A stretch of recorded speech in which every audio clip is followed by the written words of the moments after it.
Welcome to Education Perspectives. I am your host, Liza Holland. This is a podcast that explores the role of education in our society from a variety of lenses.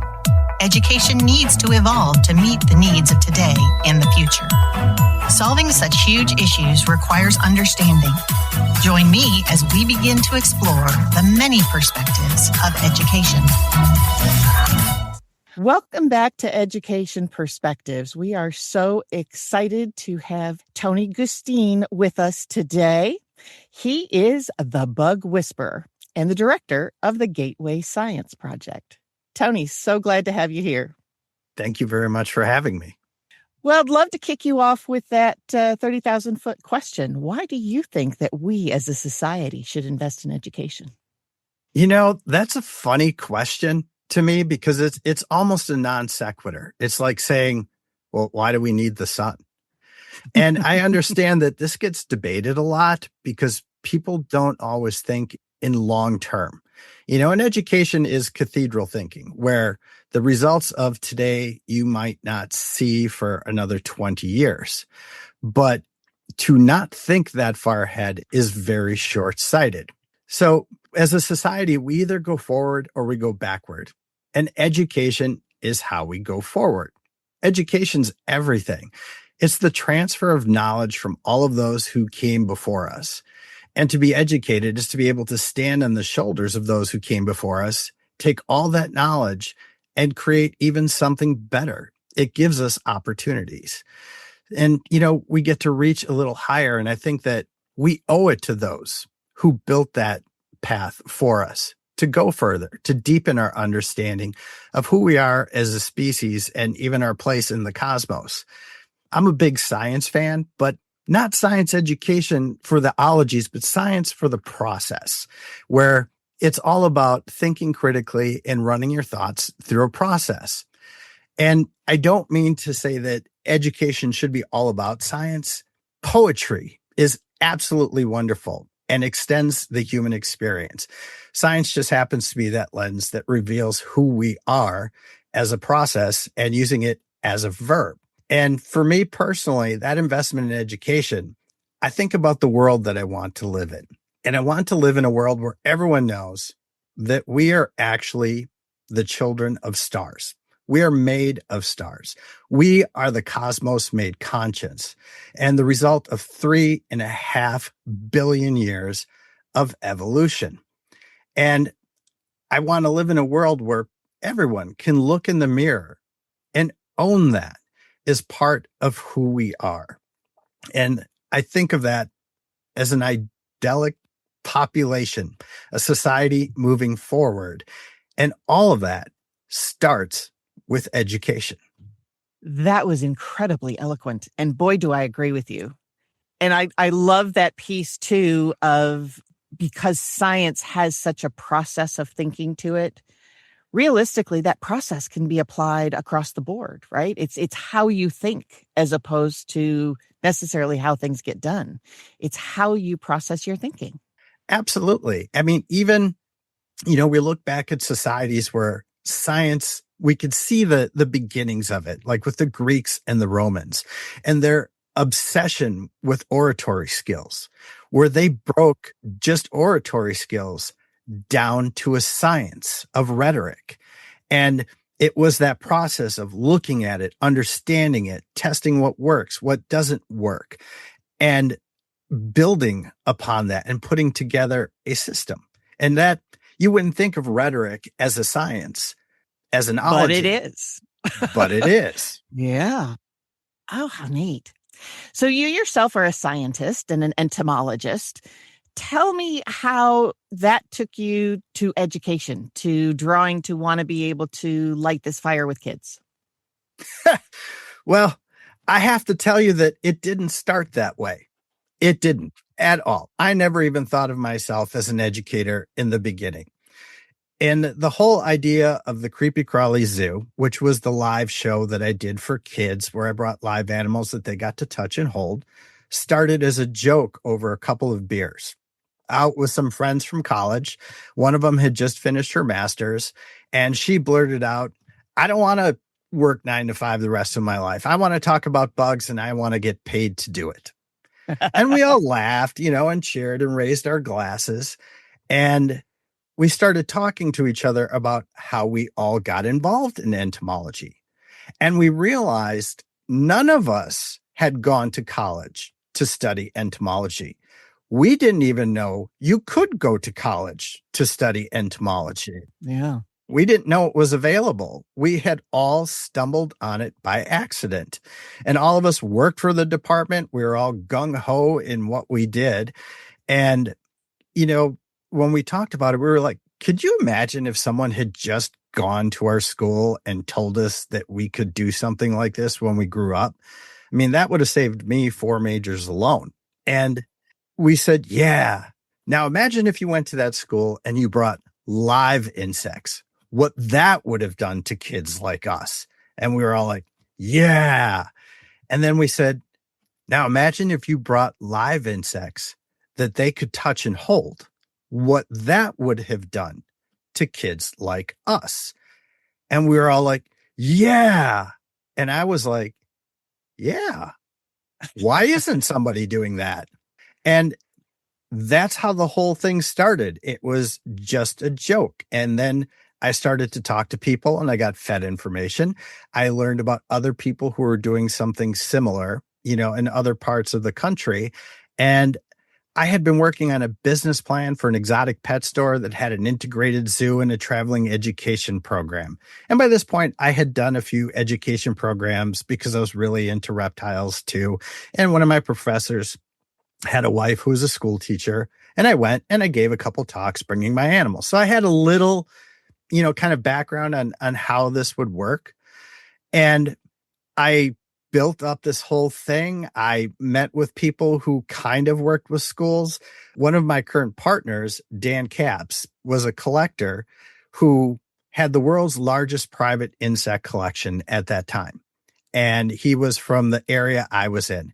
And I thought, I need to call this guy. And because he goes to schools, he knows things I don't. And I don't know if you know a lot about like really avid insect collectors, but there's a Tiger King theme to a lot of them. And I expected him to be like, buzz off, kid, and instead he invited me over and said, would you like a beer? And just talked to me about working with schools. And, I was like, well, I don't want you to feel like I'm stepping on your toes. And he was like, Tony, I'm a mechanic at Oscar Mayer. He's like, I have a job. And he's like, my problem is I cannot say no when a school asks me to come in with my collection. So if I had someone to refer them to, I would be really happy about that. And that's how he and I met. And this was 30 plus years ago. So all the pieces started coming together. And my whole idea was just to do this for kids like me, where I just told them that they actually could grow up to do this. It wasn't about the facts. It wasn't about how important entomology was or conservation or anything like that. And the whole idea was based around touching these live animals. So in my first experience in first grade, I went from college to first grade, and on my way there, I'm memorizing all these facts. Like, I'm going to tell these little kids things that I didn't learn until I was in college. And I went from college to first grade and had no idea what their world was like. I was talking about Aristotle. They didn't know who the Greeks were.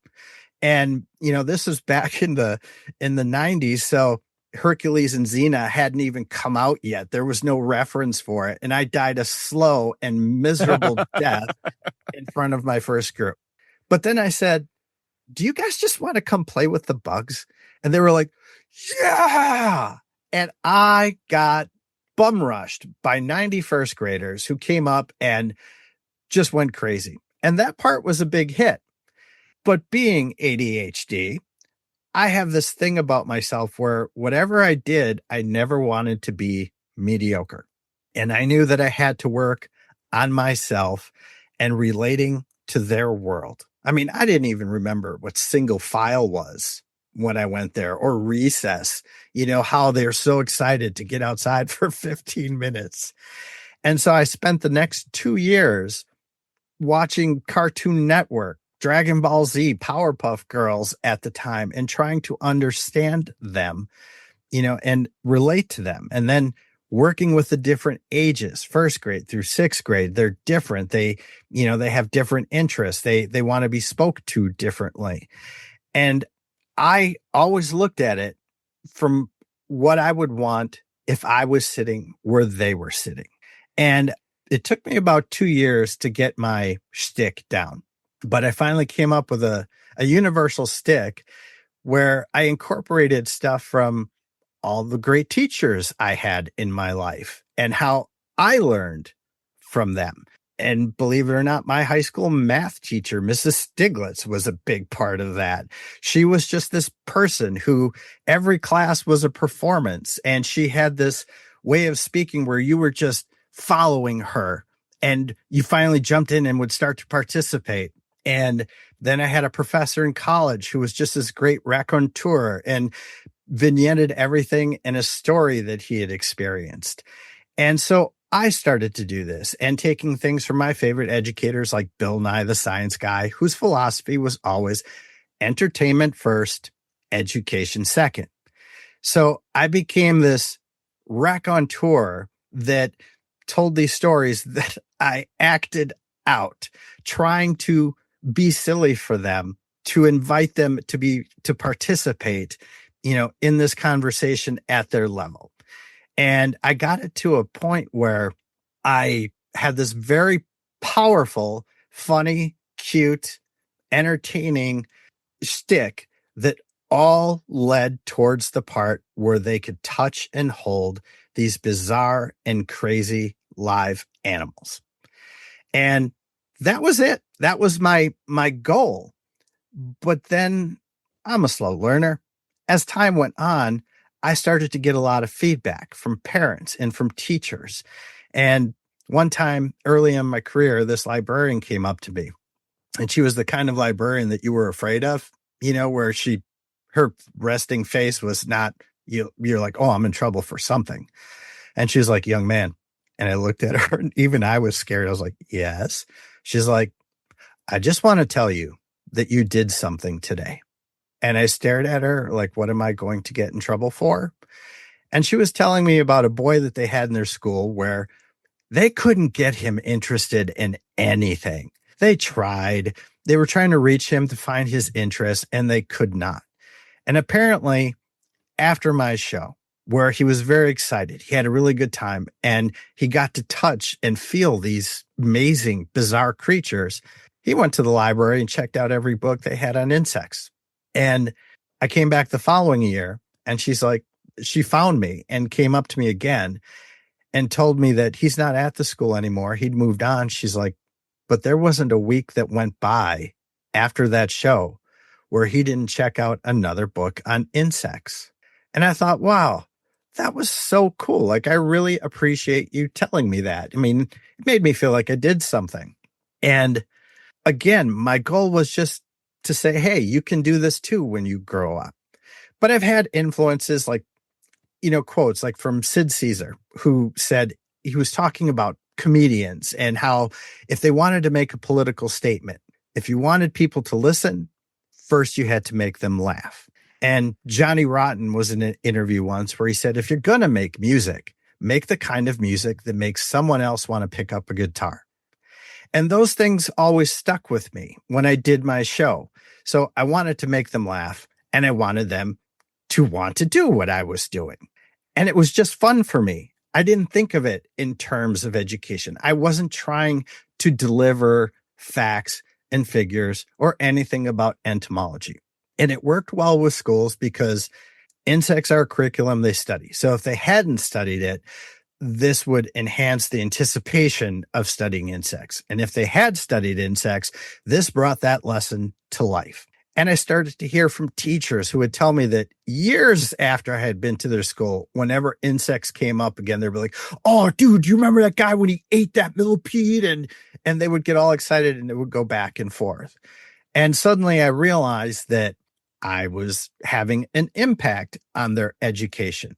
And I went through phases of this program because I've been doing it a really long time. And like I said, this was just my original goal.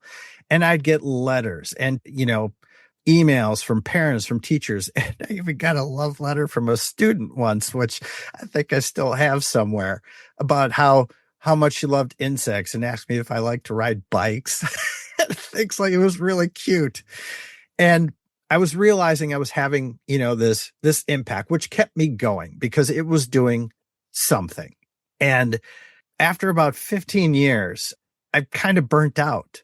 I had no semblance of an adult life. I was a grown man traveling to schools, doing these shows, and had a house full of bugs. I mean, that's like the beginning of a joke when you're talking about this. And I burnt out and I decided, you know what? For me personally, I need to have my own life. I need to do something different. And at that time, the series of Cosmos came out, The Redux with Neil deGrasse Tyson. And it was masterfully done. And it was absolutely fantastic. And I think I've seen every episode 30 times or more. But one of the things in that show that they covered was the story of the scientists who went on to make these discoveries that elevated all of mankind. All of them were just regular children at one point that had some experience that sent them down the road to pursue science. And as I kept watching the series over and over again, and I had been a big fan of Sagan, I've read all his books several times, and I started to see a pattern here where what I was doing, which was much more than just being about insects. All the letters, all the emails, the parents who accosted me when they found out who I was and come up and be like, I need to talk to you. I'm mad at you. And I was like, okay, what? And they would say that ever since you came to my kid's school, I have not been able to take a vacation without packing nets and jars. And so I realized they weren't really mad. But when someone comes up to you like that, who's a parent of a child that you had, apparently influenced, you don't know what to expect. But I started to realize that the insects were inspiring this mad curiosity. And I'm a curious person. I'm a lifelong learner. Part of being ADHD too is always having some new interest that you go down a rabbit hole. So everything I did was from that perspective. If one of those kids were like me, were sitting there, and I was inspiring this curiosity that long outlived my time at their school. They would run home. They would tear apart their backyards looking for more. They would email me pictures of the bugs that they were finding in their yard. And when I was watching Cosmos and they were talking about the scientists as kids, this pattern became clear to me in my head where I'm like, I know those kids. I make those kids. And all of a sudden, all my life's work up until that point came into focus on what the insects were actually doing. And I realized how perfect insects were as a tool to inspire scientific curiosity. They are everywhere. No kid has to go anywhere to find insects. They affect everything. And the questions you ask about that one subject can lead down a rabbit hole to every single science you can think of, including astrophysics. Moths navigate by using the moon. Dung beetles actually navigate by using the Milky Way itself. And it started with insects. I kept it about insects, but I finally had this purpose of what I could do to contribute to science. And that was to inspire the next generation of scientists. And I never cared that they grew up to be entomologists, but I did care that they grew up to be lifelong learners inspired by curiosity. And I lived long enough doing this show to actually meet parents who were kids that I visited at their school, who came to my show with their kids to experience this. And a lot of them had either gone into fields related to it because of the day I came to their school, or they still kept caterpillars or tarantulas or things like that. And that to me was just awesome. If people see you when you're doing really well, no one ever sees you when you're curled up in the fetal position on the verge of a nervous breakdown, hoping a check comes in the mail so you don't end up homeless. I've gone through all of that, but no matter what I've gone through, that feeling that I've contributed to something and inspired curiosity that wasn't just to learn a subject, but curiosity to keep learning throughout their entire lives. So the insects were having this effect, and that's what made me an educator. And like I said, I did not start out with that goal in mind, but insects are the roller coaster in the theme park. Whether you love them or you hate them, people are still fascinated by them. And then when they learned that they could just do this themselves, kids only need to feel that desire, that curiosity, and they will go find that information by themselves.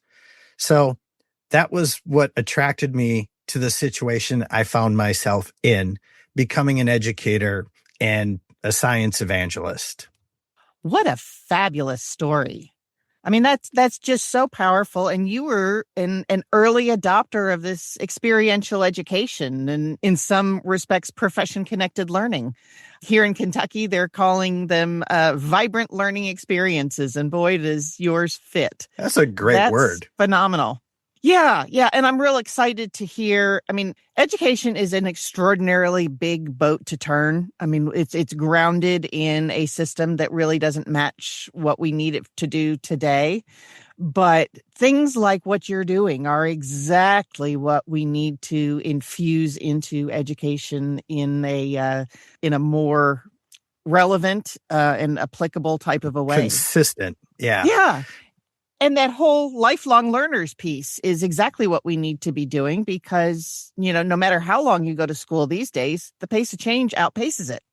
Yeah, you had a guest on, Mark Sparvel, who I think echoed. I mean, I listened to it and I was like, I got to have a beer with this guy. Like he got it where it's about the curiosity, the desire to learn. And it doesn't matter the subject that they go into.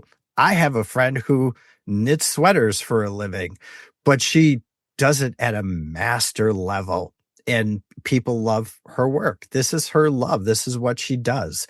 And education doesn't have to be just about science, but if you have the ability to do what you love, what you're passionate about, I think it's great.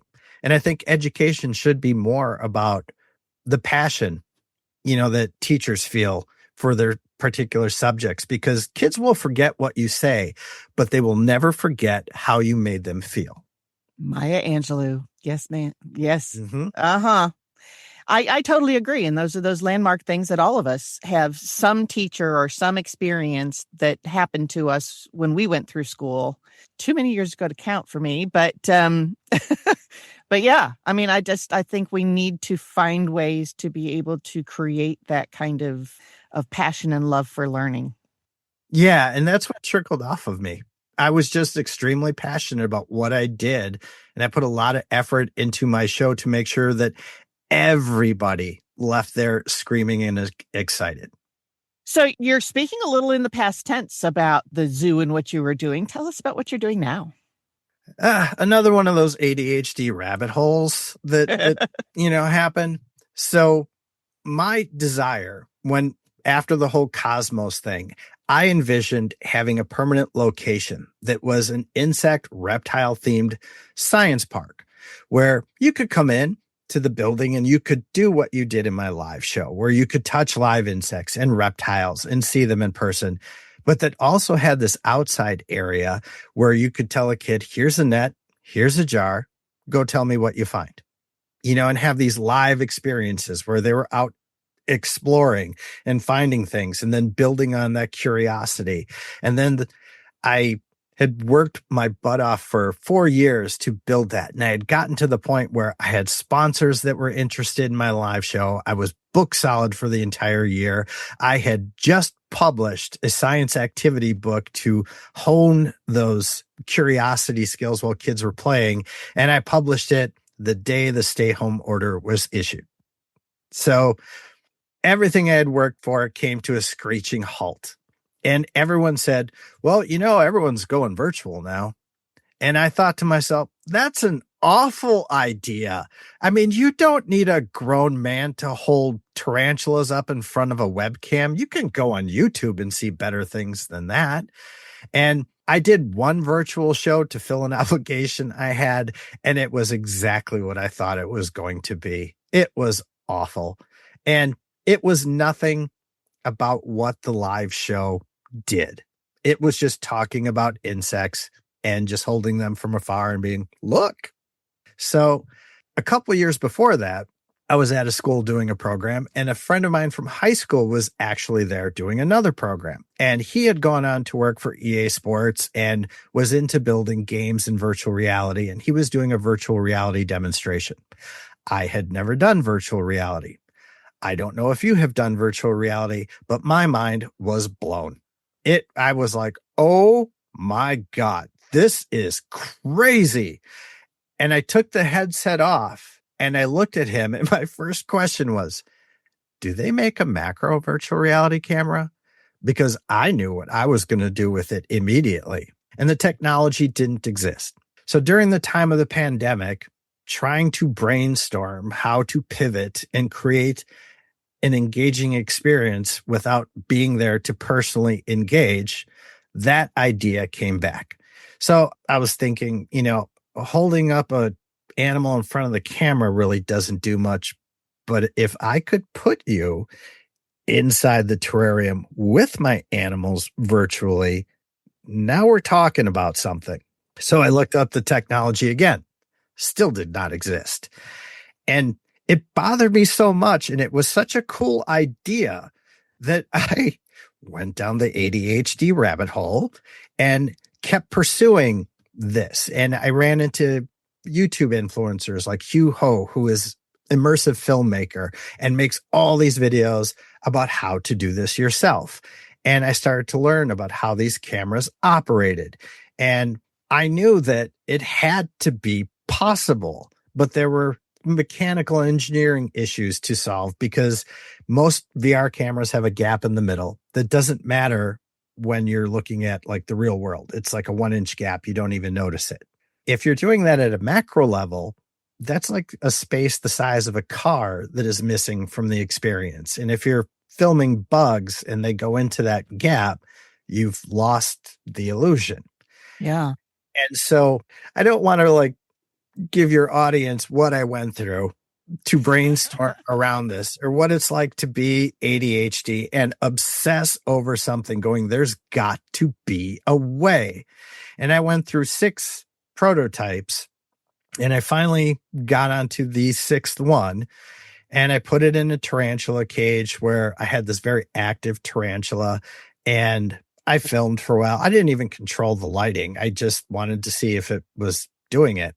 And then I went through the post process, made it VR. And then I didn't even own a Quest headset. I was doing it with Google Cardboard and my phone to test all this out. And I put it on and I'm watching this and I'm like, oh my God, I actually did it. I was in the terrarium with this tarantula that was the size of a Sprinter van in front of me. And I could see every single hair on its legs and look into its face like I was 2 inches tall and staring at it. And I was absolutely flabbergasted that this worked. And from then on, I'm like, okay, now what? And so because I was in this virtual reality mindset of all the things that could be done and still wanting to do that permanent location that was this insect reptile themed science park, I built the whole thing in virtual reality.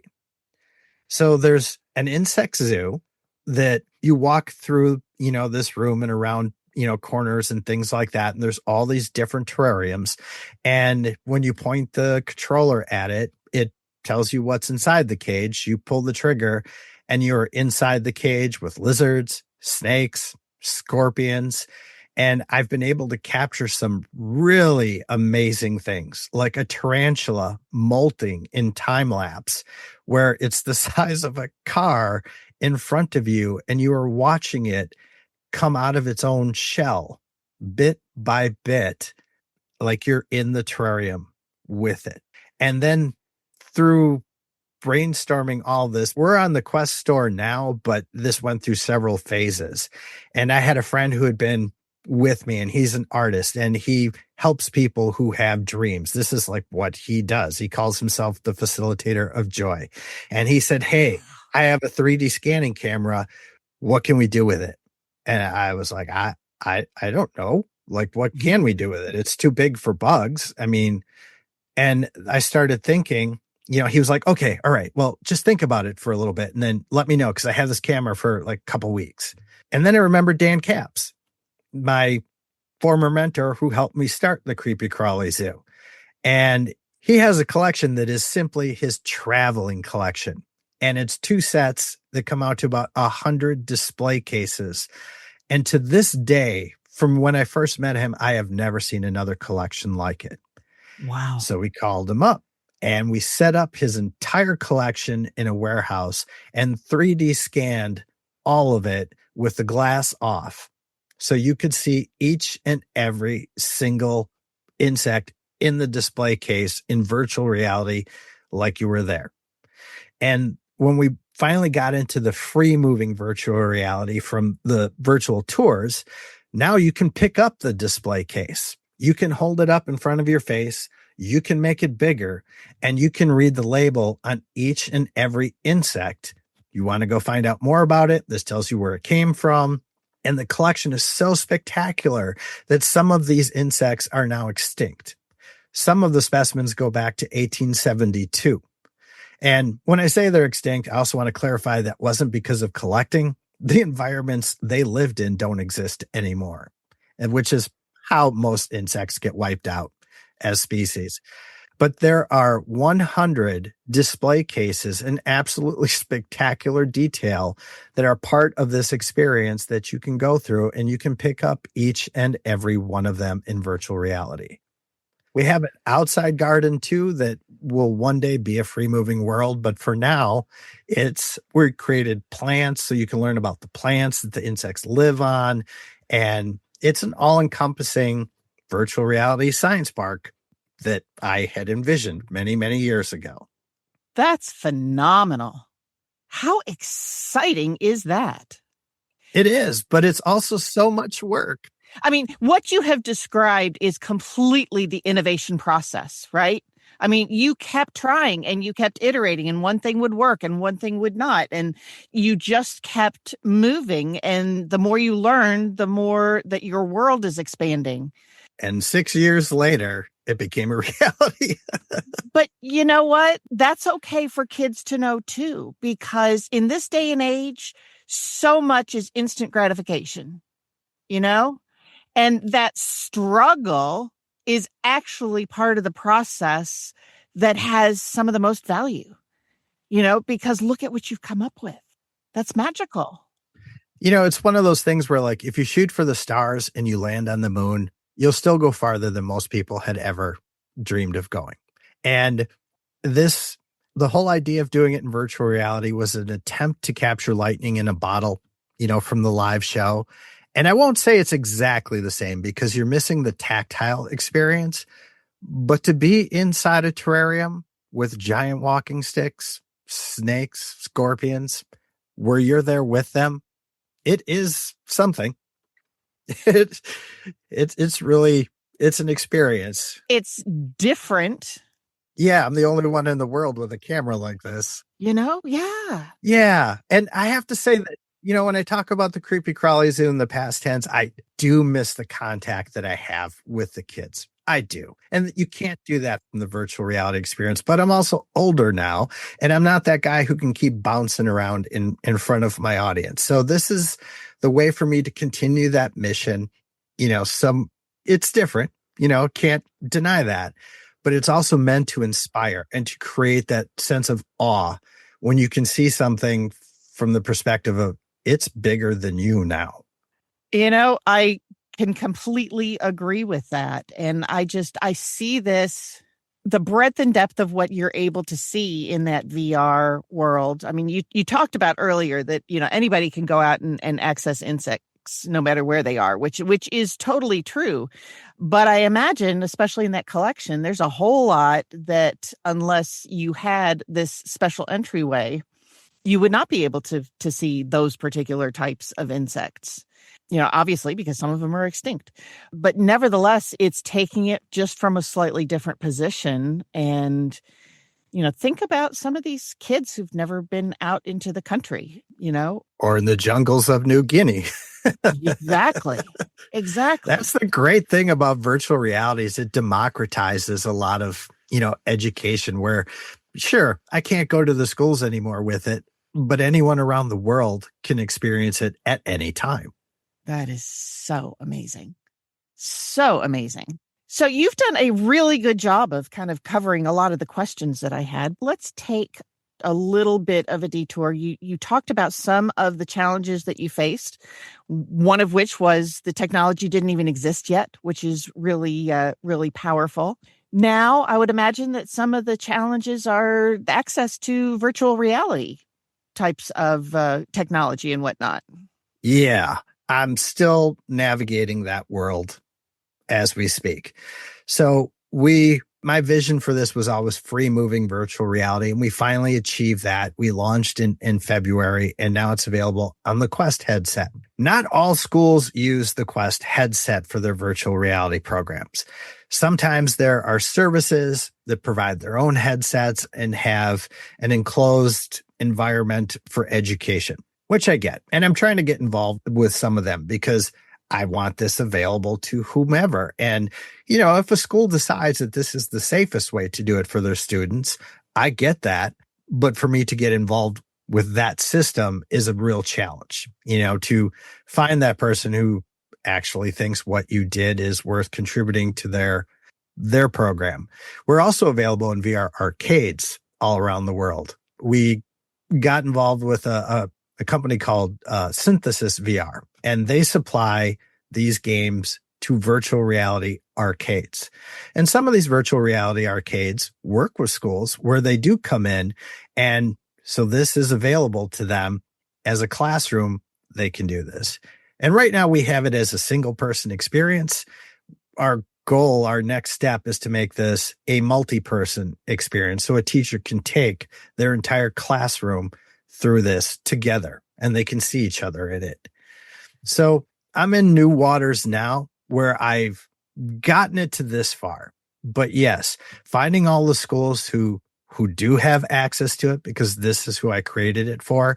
Homeschools are a little different. They will, get the Quest headsets and offer programs that way. And, the problem with the Quest is everyone sees it as a gaming tool. It's for games. It's true. It is. I chase zombies through my house every once in a while. It's fun. But it also has such a deep educational value that cannot be expressed by any other form of technology. And I understand that schools don't always have the funds or, have someone on board who sees the vision of what this can do for their students. But I created a field trip that involves no buses, no chaperones, no insurance, and they can go through it on a rain day, a snow day, one class can use it, then the next class can use it. All these experiences in VR, not just my own, there are a lot of great educational experiences in virtual reality are there.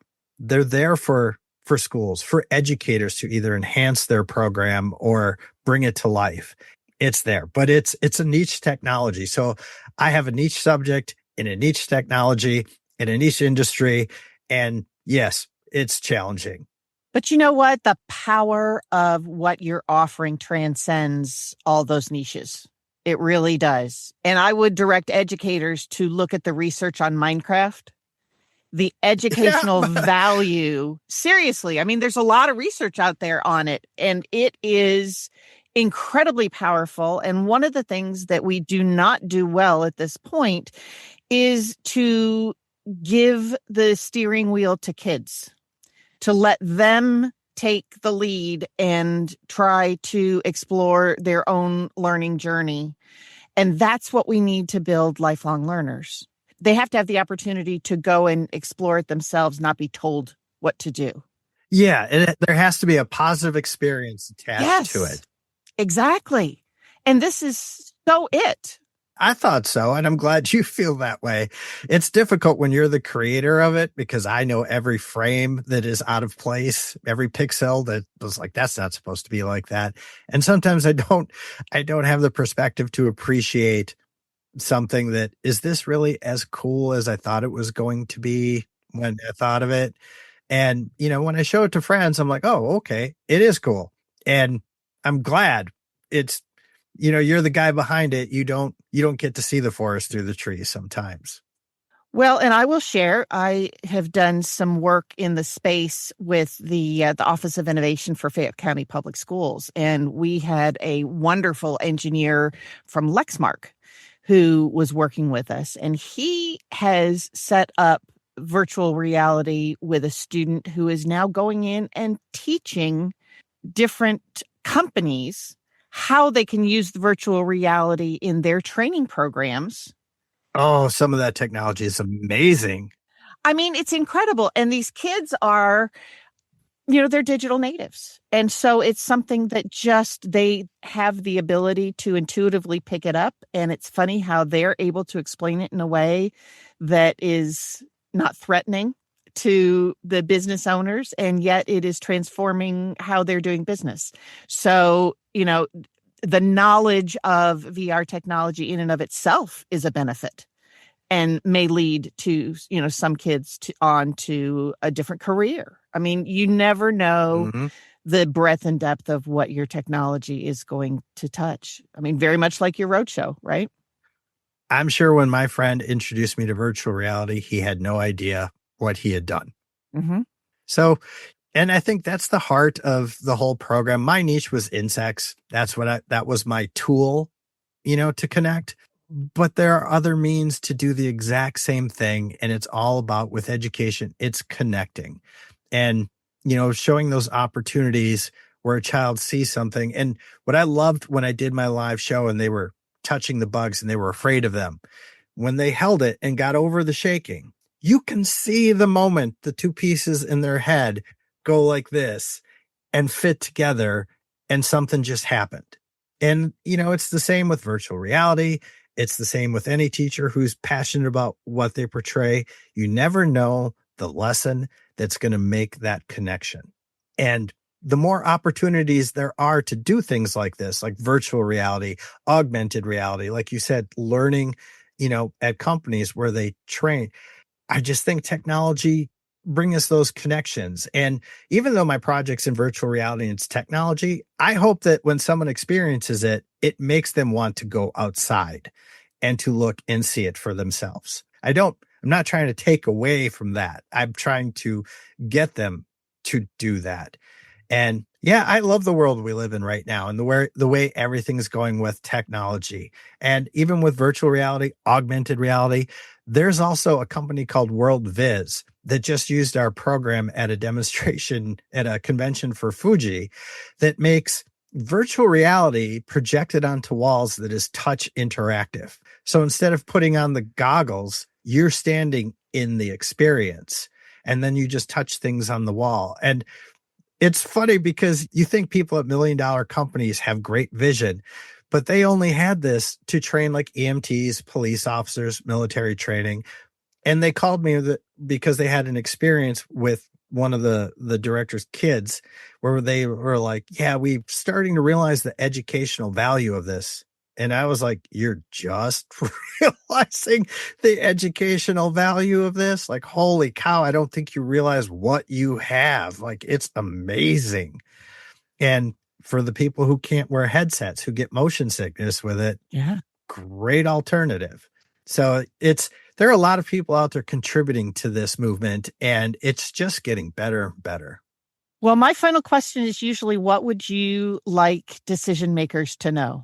And I think you've covered a good portion of it, but is there any final thoughts as far as, people in this education space? What would you like those people to know? I'm never sure how to answer this question because I don't ever want to sound like that anything is coming off as critical to educators, because I could not do what they do, every single day, 9 months a year, to be inspirational. But I would say that for schools in general, that this idea of having something extra to bring lessons to life, not just as a random, hey, this year we're going to do this or this, but as part of the curriculum, to enhance and bring to life those experiences. I don't want to say they should do this. I think they should consider it and pursue this as an addition. And I know it's difficult because you never know what you're bringing into your school because there's no solid organization for this extra stuff. But for me, most of my business was word of mouth, one teacher to another. And that's a great way to start looking for these kinds of resources. And especially in different topics. Like I teach entomology, but through teaching it, I became a huge fan of etymology. How our language has evolved and why we use the words we use. That's a whole nother topic, but it can be brought to life, even if it's through a Shakespearean play, to act it all out. I love the extra stuff because I was that ADHD kid in school who was never diagnosed, because when I was in school, we didn't think of that. I was just a daydreamer. But for those kids like me, and there's a lot of them, these are the things that stick. So I would hope educators would be more open to some of the outside people that are trying to help. I don't know if that sounded as eloquent as I wanted it to, but that's all I would really say. I think they respect the humble nature in which you put that forward, but I will be stronger and say they should really think about some of these things. They really should. So much of what the work that I've done within education is realizing that so very many of them have no time. They have no time to stop and think, which means they don't have time to stop and be creative and that's our fault. And curious. Oh, it is. It's absolutely our fault. And legislators, please, yes. And regulators, please, listen here. This is the future of our country, our world, our species. And we need to invest in it, even if we don't think we're going to live long enough to see the results. If we feed that, we can make the world a better place through them. You never know when that one kid in front of you is going to be the next Einstein, Newton, Curie. They're sitting there picking their nose right now, but they have the potential to go on and do great things. That is the best way to end this conversation. Thank you, Tony. It's been so wonderful to listen to this, and I admire your energy and your ability to continue to create. And I really appreciate you sharing all this with us. Thank you for having me. I really appreciate the opportunity. Thank you so much for listening to this episode of Education Perspectives. Feel free to share your thoughts on our Facebook page. Let us know which education perspectives you would like to hear or share. Please subscribe and share with your friends.